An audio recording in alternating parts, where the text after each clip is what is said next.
کہتے میں جب گیا تو بابا جی نوافل میں مشغول تھے، مجھے دیکھ کے کہنے لگا اس وقت کیوں آئے؟ میں نے کہا حضور اگر آئے گیا ہوں تو پھر مہربانی کرے قبول فرما لیں۔ میں بیٹھ گیا تو میں نے کہا حضور یہ بھیڑیا بکریاں چرا رہا ہے، بھیڑیا اور بکریے کی صلح کب سے ہوگی؟ تو فرماتے ہیں لمبی تقریر نہیں، ہلکا سا جملہ، فرمانے لگے جب سے بکریوں کے مالک نے رب سے صلح کر لی ہے تب سے بھیڑیوں نے بھی بکریوں سے صلح کر لی ہے۔ بکریوں کے مالک نے رب سے صلح کر لی، گناہ چھوڑ دیے، اس کی فرما برداری میں آ گئے، اب پھر اسے بکریاں چلانے کی ضرورت نہیں رہی، بکریاں نہ اب بھیڑیا چراتا ہے۔ کہتے ہیں میرے اوپر کب کبھی طاری ہو گئی بزرگوں کی بات سن کے، اور مجھے پیاس لگی اور خواہش آئی کہ پتہ نہیں اب بابا جی کچھ کھلائیں پلائیں گے بھی کہ نہیں، بابا جی کچھ کھلائیں گے بھی کہ نہیں۔ کہتے میرے دل میں خیال تھا تو بزرگوں نے نا ایک لکڑی کا پیالہ، ان کے پاس وہ غار میں بیٹھے تھے تو ایک چھوٹا سا پتھر تھا، اس کی ڈھلان بنی ہوئی، بابا جی نے اس کے نیچے لکڑی کا پیالہ رکھا، وہ رکھا ہی تھا تو وہ دودھ سے بھر گیا۔ کہتے انہوں نے مجھے دیا تو ٹھنڈا اور میٹھا دودھ، میری طبیعت خوش ہو گئی۔ بابا جی نے دوبارہ وہی پیالہ اسی جگہ رکھا تو شہد سے بھر گیا۔ 1000 سال پہلے دادا صاحب لکھ رہے ہیں، کہتے مجھے دیا، میں نے فوراً کہا، میں نے کہا حضور یہ دودھ تو گائے بھینس دیتی ہے، پہاڑوں سے تو نہیں نکلا کرتا، اور شہد تو شہد کی مکھیاں دیتی ہیں، پتھروں سے تو نہیں نکلتا، مجھے کہنے کی ضرورت نہیں۔ داتا گنج بخش علی حجویری نے لکھا ہے، داتا صاحب کہتے ہیں تو یقین کامل تو پیدا کر، تم ایمان تو پختہ کر۔ داتا صاحب کہتے ہیں وہ ابو مسلم جو بادشاہ تھا وہ نیک آدمی تھا، اسے رات کو خواب میں نبی کریم کی زیارت نصیب، اور حضور سید عالم صلی اللہ علیہ وسلم فرمانے لگے تو نے اللہ کا ایک نیک بندہ جیل میں ڈال دیا، ڈر نہیں آتا، وہ تو بے گناہ ہے۔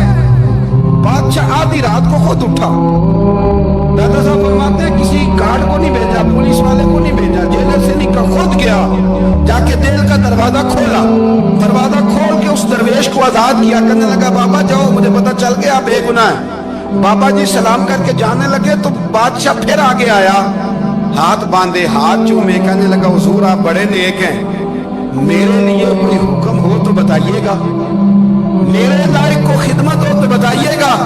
تو شیخ احمد فرمانے لگے تجھے ابھی بھی سمجھ نہیں آئی، تجھے ابھی بھی نہیں سمجھ آئی؟ کہنے لگا حضور کیا؟ فرمانے لگا جو تہجد کے وقت تجھے اٹھا کے مجھے رہا کرنے بھیج سکتے ہیں وہ میری کوئی ضرورت باقی رہنے دیں گے؟ مجھے کوئی ضرورت پڑے گی کسی اور کو کہنے کی؟ جو تہجد کے وقت تجھے اٹھا کے بھیج دیں گے جا کھول جا کے دروازہ، وہ ضرورت رکھیں گے میری؟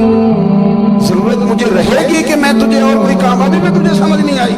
تو داتا علی حجویری رحمت اللہ علیہ فرماتے ہیں اصل میں ہماری طبیعت ہے، ہم نے بندوں سے دل لگا لیا، دل اللہ رسول سے لگا، کسی بندے سے لگانا ہو تو اس سے لگاؤ جو اللہ والا ہو۔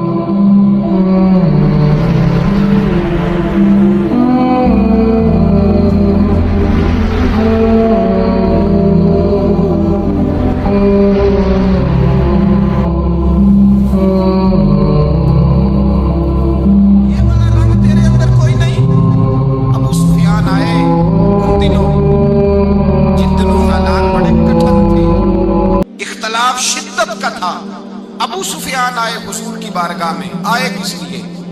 مکے میں قحط پڑ گیا ہے، بارش نہیں ہوتی، ادھر اس سمامہ بن اسال یمامہ قبیلے کے سربراہ کلمہ پڑھ کے مسلمان ہو گئے، ساری گندم اس قبیلے سے آتی تھی۔ سمامہ کہنے لگا تم میرے مصطفیٰ کو نہیں مانتے، کوئی گندم نہیں، بھاگ جاؤ، ایک بارش کوئی نہیں، دوسری گندم کوئی نہیں۔ ابو سفیان تڑپ کے در رسول پہ حاضر ہوئے۔ ابھی تھوڑے دن گزرے ہیں احد میں حضور کے دان شہید کیے، ابھی تھوڑے دن گزرے حضور کو ستایا ہے، ابھی تھوڑے دن گزرے حضرت امیر حمزہ کا کلیجہ نکال کے چبایا ہے، ابھی تھوڑے دن گزرے حضرت انس بن نضر کی گردن کاٹی ہے، ابھی تھوڑے دن گزرے عبداللہ بن جہش کے ٹکڑے کیے، ابھی تھوڑے دن گزرے حضور کو ستایا ہے، تڑپایا ہے۔ پر حضرت علی شیر خدا فرماتے ہیں میں ماننے والا اس رسول کا ہوں جس کے دانت شہید ہو گئے، احد کے اندر ساری داڑھی لہو سے بھر گئی۔ فرماتے میں رو پڑا اور میں نے کہا محبوب آپ نہیں مجھ سے برداشت ہوتا، دعا کریں اللہ ان پہ عذاب نازل کرے۔ اٹھائے ہاتھ، آپ دعا کریں گے تو اللہ تبارک و تعالیٰ 2 پہاڑیوں میں پیس ڈالے گا۔ حضرت علی کہتے ہیں میں نے عرض کی تو حضور نے ہاتھ اٹھائے اور دعا کیا دی، اللہم اہد قومی فإنہم لا یعلمون، اے اللہ میری قوم کو ہدایت دے دے، یہ جانتے نہیں یہ کیا۔ حضور نے میرے لیے ہی اعزاز لکھ دیا، فرمایا جو ابو سفیان کی حویلی میں داخل ہو گیا میں نے معاف کیا۔ ابو سفیان کہتے ہیں پتہ نہیں کتنے پردے تھے جو اٹھ گئے، پتہ نہیں کتنی منزلیں تھی جو طے ہو گئی، پتہ نہیں کتنے جلوے تھے جن کا نظارہ ہو گیا، اور میں نے غور سے چہرہ دیکھا تو میری آنکھوں سے پٹی اتر گئی اور مجھے عبداللہ کے یتیم بیٹے کے پیچھے محمد الرسول اللہ کے جلوے نظر آنے شروع ہو گئے۔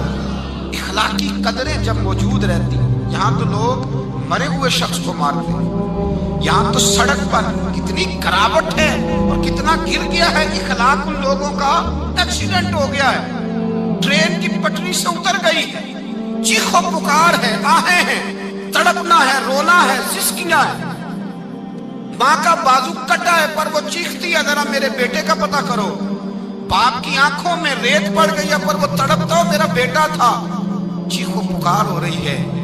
پر ظلم ہے اس قوم کا کہ جو بچانے والے آئے ہیں وہ پہلے آتے ہی ان کی جیبیں ٹٹول رہے ہیں، ان کے بٹوے دیکھ رہے ہیں، گری ہوئی عورتوں کے، یہ آپ اٹھا کر دیکھیے اخبارات، عورتوں کے گری ہوئی عورتوں کے کانوں سے بالیاں نوچی گئی اور ان کے کان تک کٹ گئے۔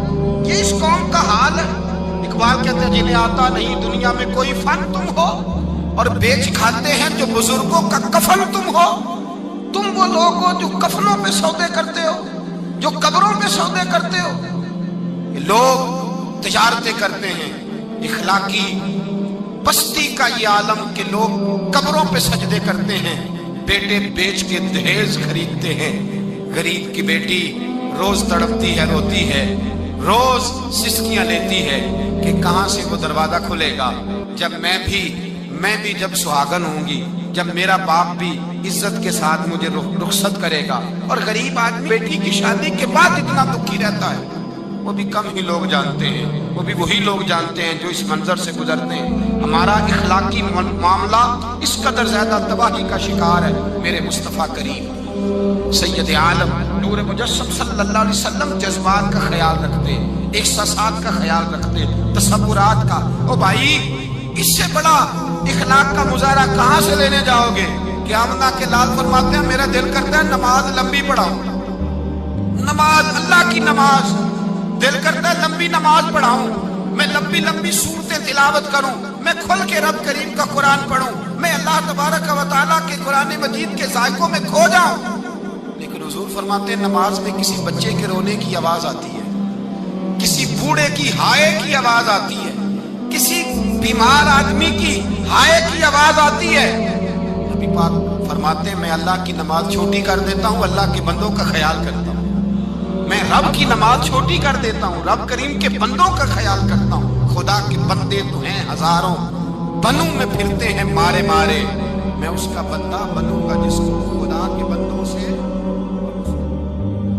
میرے حبیب کریم سید عالم صلی اللہ علیہ وسلم نے فرمایا اللہ کریم نے بندے کو، مخلوق کو پیدا کرنے سے پہلے جو تحریر سب سے پہلے لکھی تھی نا، اللہ نے اپنے پاس جو جملے سب سے پہلے لکھے تھے بندے بنانے سے بھی پہلے، وہ فکر یہ تھے کہ ان رحمتی سبقت اعلی غضبی، رب کریم نے لکھا تھا بے شک میری رحمت زیادہ ہے، میرا غضب زیادہ نہیں ہے۔ اس نے لکھا تھا کہ میری رحمت ہمیشہ میرے غضب پر غالب رہے گی۔